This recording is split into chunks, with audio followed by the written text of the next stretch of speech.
What's up, Dandelions? LuuluSoul here, and today we're going to talk about something that I like to call anime that does not suck. Also known as, I just kind of wanted to talk about Fruits Basket. If I'm going to be completely honest, I've been watching it lately with a friend of mine, and I thought it would be a great topic for a video. So let's get into it. So I wanted to talk about the anime Fruits Basket for my first example of this, primarily because I have been watching it lately, or rewatching it lately is what I should say. I have read the manga from start to finish, I want to say 2 or 3 times, and there are like 24 volumes. It's on my list of entertainment that I indulge multiple times throughout my life because it brings me happiness and joy. And it has actually had 2 different anime, but I really wanted to talk about the latest one as opposed to the first one because the first one was made several years ago. It was not finished, and while it is very nice in its own right, it left out a lot of what was endearing about the manga and what actually made it one of my favorite stories to date. So if you don't know what Fruits Basket is, the whole premise, right, revolves around this girl who discovers that her classmate turns into a rat if she hugs him. You find out in the first episode, so these are, minor spoilers if you haven't seen like the first, 10 minutes or read the first 3 chapters. But if a member of the opposite sex hugs a certain 13 members of the Zodiac, of the Soma clan, they will turn into their Zodiac animals. This is done in a very comedic way, but one of the things that I love about it is from the very start, even though it's like, oh my gosh, this person turned into a cat, they turned into a dog, they turned into a rat, oh my, it also shows like real repercussions of this. You have situations where these people struggle. They go through like what happens when a mother hugs their child for the first time and that child turns into an animal. I would love it. I'm not gonna lie. If I had a son and I hugged my son and my son turned into anything fuzzy, I would cuddle the shit out of them. But that's me. Everybody would react differently, and they go over that. One of my absolute favorite things about this show is you have this very lovable, very sweet main character, and she just kind of goes around meeting all of these different people that turn into animals. And even though it's posed as kind of like a dramatic comedy, even a little bit of a romance, it's really about, through her eyes, the audience gets to explore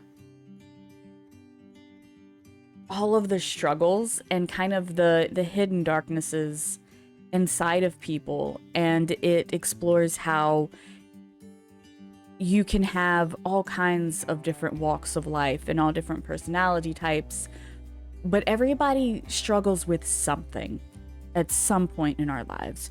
We all have to face our own darkness, whether that be, I'm generally a really good student and I made a bad grade. I don't think that's actually anywhere in the show, but that is a real thing that people struggle with.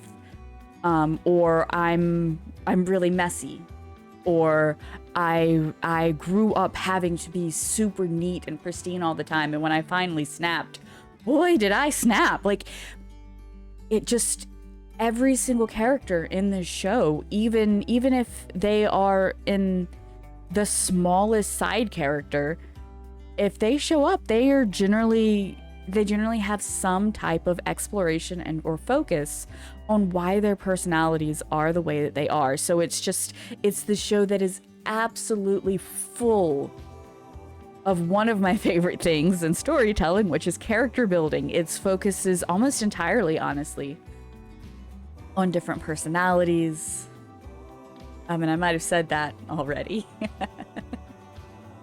But one of my absolute favorite things about all of it is the main character herself, Toru Honda, is not infallible.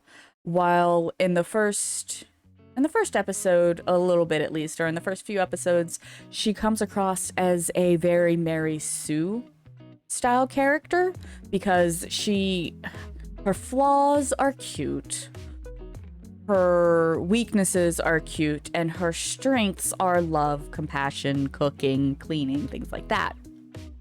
But she isn't above darkness. In fact, throughout the show, she actually has quite a few pretty heavy topics that she is shown having to deal with and put up with, and it's not even, you know, oh my gosh, I'm gonna talk about this thing that happened on this one episode and then it's gonna go away. It's not about, you know, oh, we're gonna expose the bad thing and then poof, it's fine. The characters continue struggling throughout the entire show, and they have triumphs. Sometimes they have setbacks. Sometimes they just don't move forward for a little while. And it's shown that even the very smallest steps are okay.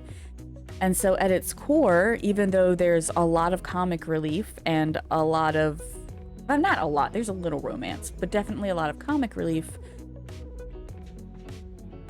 it's about coping mechanisms. It's about grieving. It's about personal growth and just growing up. Like, even with the characters that aren't teenagers, all of the characters have at least a little growing to do, and it shows that. And speaking of growing, another one of my favorite things about it is this show, or at least the manga, so I think the show as well, actually takes place over the course of 2 or 3 years. So the teenagers in the show grow up. They go through that weird rapid growth spurt thing. Something is mentioned in the first few episodes about a certain character, and it's a prediction a little bit of what they might look like later. And then later on in the series, you get to see that come alive, because when you are the ages of the high school years, you grow up real quick. Like, growth spurts, voice changes, like all kinds of stuff happens to you physically. And this is one of the very, very few shows that actually talk about that. I don't want to get too much into the plot itself, because I'm really hoping that, you know, some of you might see this video and decide to go watch the show. But if you would like me to do more of an in-depth review, I mean, I've definitely spoken about Fruits Basket before in some of my later videos in the past, specifically Toru Honda and what she struggles with. I've been thinking about taking some older recordings of past videos where I'm like sitting in front of a camera knitting. Like, who does that? I do that. But I've been thinking about taking some of those past videos and kind of stealing the audio from them and throwing them on top of some works of art. If you'd like to see that, please let me know. I think it might be really fun to do. But yeah, that's it. Fruits Basket is one of my absolute favorite shows, favorite manga, favorite stories. And I really wanted to make some fan art of them, and I really wanted to share that fan art and my thoughts on the show with you guys. I hope you've enjoyed this video. If you did, please, you know, give me that thumbs up, give me that like, maybe even subscribe, you know, to see more videos. I would love to know if you like more content like this. I did not do this art on stream, but I do make art on stream a lot. So if you're ever interested in seeing me draw live, I am on Twitch Monday, Wednesdays, and Fridays from 8:30 p.m. to 11 p.m. Eastern Standard Time. On Fridays, I play video games. The rest of the time, I do art, and I will do the occasional morning stream as well. Again, I hope you really enjoyed this video. I hope I didn't get too rambly. Either way, this is LuuluSoul. I will be signing off, and I will see you, dandelions, next time. Bye-bye.